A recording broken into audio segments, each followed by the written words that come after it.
Do you desire to learn about Linux troubleshooting? If so, this video is for you. We're excited to announce our new Get Hired interview program. This program will be available on Monday, November 15th. You can get this program now at our introductory pre-launch discount at 50% off by entering the coupon code Get Hired. The link is in the description below.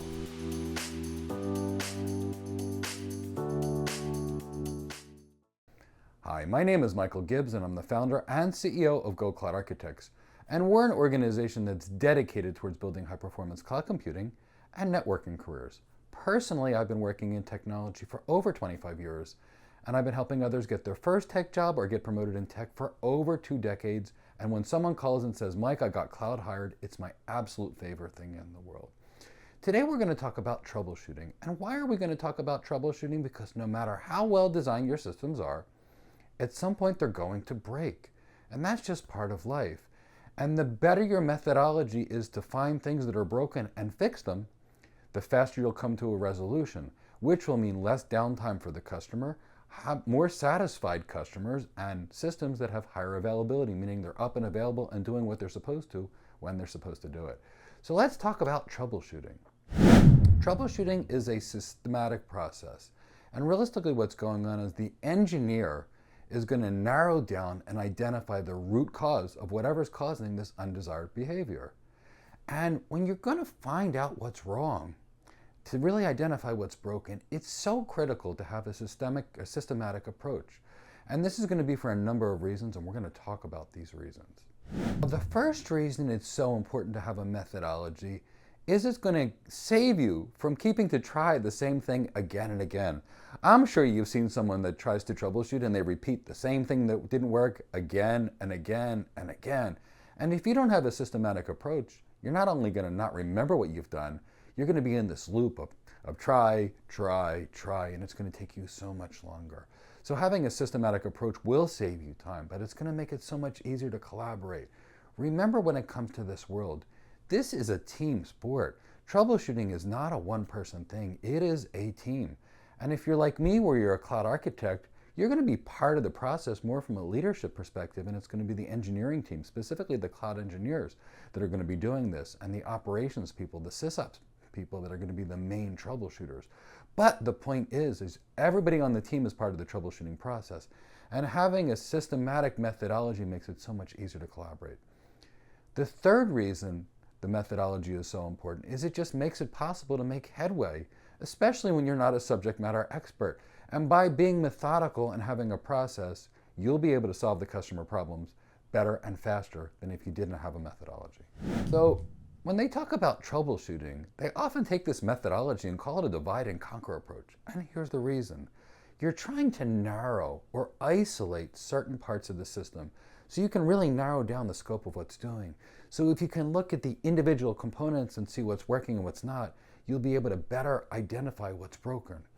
Now, I always tell my students, you can't be an expert on everything. I mean, it's just not possible.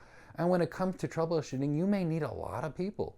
You may need some Linux people, you may need some network people, you may need some security people, you may need a lot of people. So this is going to be a team sport, and it's going to be a divide and conquer approach. So troubleshooting is a process, and I hate to say it, but it's a repetitive process. You're going to try something, you're going to try it again, but let's talk about what I mean by that. So the first thing you're going to do when something is broken is you're going to generate a hypothesis. What do you think is the root cause? Now, once you have a hypothesis, you don't know if it's correct or not, so you're going to have to test that. So that's the second thing you're going to do. First, generate a hypothesis. Second, test that hypothesis. Now, if your hypothesis is wrong or disproven, keep a record of it so you know that's not where it's broken. And you can share that record with others if needed. If your hypothesis is proven, meaning your hypothesis or your guess was correct, just fix the issue and then test the system. And if so, and the system is fixed, troubleshooting is over. See, this process is very important. Now, in the cloud, it's going to be a little more challenging than in the traditional data center, because in the cloud, it's going to be very common where you're not going to have full access to all parts of the puzzle. For example, if you need access to a switch, you're not going to have that access in the cloud environment. So it's going to be a team sport, and you may even have to call the cloud provider. But see, here's the thing. Since you don't have access to everything, what you're going to do first is you're going to test everything for which you have control. So test everything that you can do for which you have control. And then once it becomes a severe issue, go out and reach out to support, but be responsible about it. Make sure that you've done your due diligence first before reaching out to others.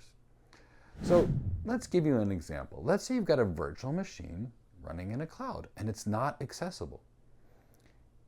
What's going on? Do you not have the network connectivity to the cloud to be able to manage it? Is that server down? Is the router at the cloud provider center down? Is the switch port, which is plugged into the physical server for which the virtual machine is housed, down? Is there a power outage at the cloud provider? So you're not going to be able to see this. You'll be able to run some ping and some trace route, some tests to get to there. But at some point, you're going to have to engage the cloud provider as well because you don't have access to everything when you're a user. So just, again, keep in mind that this troubleshooting process is a team sport. So when we're going to gather information, remember in many cases we're going to be getting it from another team. So really it's important to be consistent and thorough. And there's some common questions you're going to ask during any time you need to escalate things. And these are really important things to know about. In fact, first, is everything doing what it's supposed to? If so, that's great. If not, what do you expect to be happening?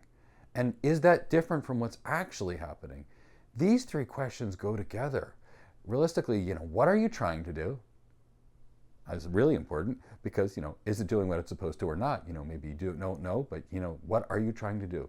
The next thing is, what are your expectations? And if it's working according to expectations, right, great. But if it's not, that's why we're troubleshooting. And then what is actually happening? So keep these three things in mind, especially if you're going to escalate and reach out to other people to help you with the troubleshooting process.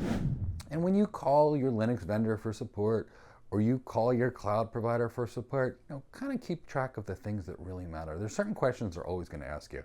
For example, they're going to ask you what OS version and kernel version are you using. Why? Because maybe it's a known issue.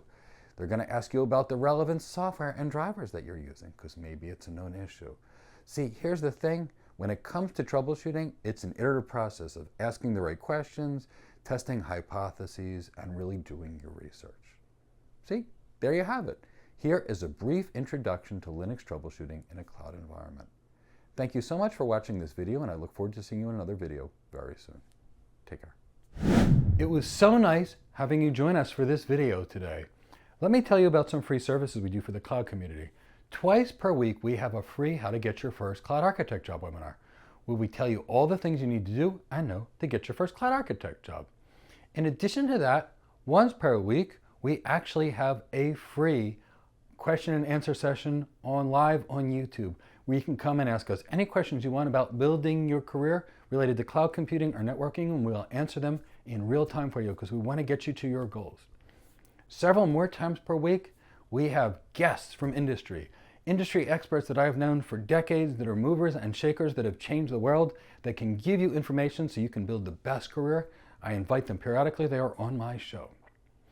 If there's a chance to do some free training on our channel, we'll do it live because we want you all to have the best skills for the best career.